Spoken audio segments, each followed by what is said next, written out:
భయ్యా Kingdom movie చూసేసాను భయ్యా. Cinema ఏం బాగాలేదు భయ్యా. మైండ్ ఖరాబ్ అయింది భయ్యా. నాకైతే నచ్చలేదు భయ్యా. నా 300 గయా, నా 500 గయా, నా 150 గయా. ఎందుకు వచ్చాను భయ్యా సినిమాకి? ఎందుకు చూశాను భయ్యా కింగ్డమ్ మూవీని? విజయ్ దేవరకొండ ఏంటన్నా ఇలా చేసావు? నా డబ్బులు పాయే, డబ్బులు ఊరికే రాలేదు భయ్యో. ఉన్న డబ్బులు మొత్తం పోయినాయి భయ్యో అనే ఇలా బిల్డప్లు మీద బిల్డప్లు మామూలు అయ్యారు. కొన్ని వీడియోస్ చూశాను నేను. సినిమా రిలీజ్ అవ్వలేదు, ఇప్పటిదాకా చేసిందంతా సోది. అంటే నేను సినిమా చూడలే, ఇంకా సినిమా చూడలేదు. మరి రివ్యూ ఎందుకు చెప్పా బ్రో అనేసి మీరు అనొచ్చు. యాక్చువల్గా వీడియో చేయడానికి గల కారణం, సినిమా రిలీజ్కి ముందే కొన్ని వీడియోస్ వచ్చాయి భయ్యా రివ్యూస్ అని. ఆల్రెడీ కొన్ని సినిమాలు అంటే వేరే సినిమాలు పబ్లిక్ టాక్ ఉంటాయి కదా, ఆ పబ్లిక్ టాక్లో పబ్లిక్ మాట్లాడుతున్నట్టు ఉంటుంది.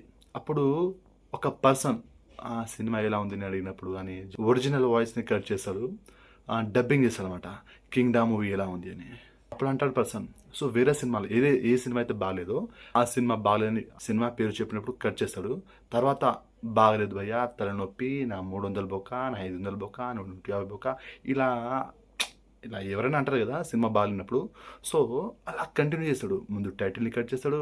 ఇప్పుడు ఈయన ఏ సినిమా అయితే అంటాడో ఒరిజినల్లో, సో అప్పుడు ఆ ఒరిజినల్ వాయిస్ని కట్ చేసి కింగ్డమ్ మూవీ అని ఆడియో డబ్బింగ్ ఇవ్వడం. సో ఇలా జరుగుతుంది. ఇదంతా ఫేక్ రివ్యూ, ఎవరు నమ్మొద్దు. సినిమా 31 జూలైన రిలీజ్ అవుతుంది, అంటే గురువారం రోజు సినిమా రిలీజ్ అవుతుంది. సో అంతకుముందు వచ్చిన వీడియోస్ అన్నీ కూడా ఫేకు ఫేకు ఫేకు. ఎవరు కూడా ఆ సినిమా రివ్యూని నమ్మొద్దు, మోసపోవద్దు. మరి అదేదో బాగుందని అనొచ్చు కదా అనేసి మీరు అనొచ్చు. బాగుందంటే వీడియో ఎక్కువ రీచ్ అవ్వదు, బాగలేదంటేనే ఎక్కువ రీచ్ అవుతుంది. ఇప్పుడు ఎగ్జాంపుల్ చెప్తాను. మీరు దీనివల్ల బాగుపడతాం, ఇది మంచి విషయం, దీన్ని ఫాలో అవ్వనంటే మీరు ఫాలో అవుతారా? లేదు కదా. సో పనికిరాని ముచ్చట్లు అవే మనం ఫాలో అవుతాం, పనికొచ్చేటివి మనం ఖేల్ చేయం. సో ఇక్కడ కూడా అంతే, పాజిటివ్ని ఎవరు దేకరు, నెగిటివ్ని ఎక్కువ చూస్తారు. సినిమా రిలీజ్ అయ్యాక ఒరిజినల్ రివ్యూ ఏంటనేది జూలై 31 రిలీజ్ అవుతుంది. సో అప్పటి వరకు మీరు ఫేక్ రివ్యూస్ని నమ్మొద్దు.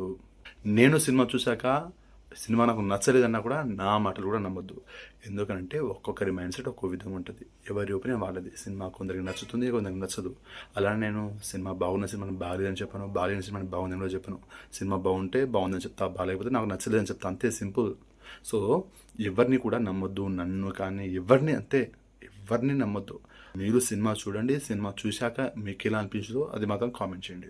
సో మీకు ఒక క్లారిటీ అయితే వచ్చింది అనుకుంటాను.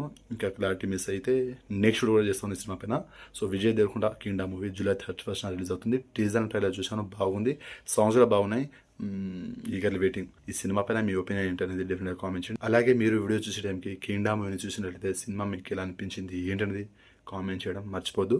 వీడియోని లైక్ చేయండి, షేర్ చేయండి, ఛానల్ని సబ్స్క్రైబ్ చేసుకోండి.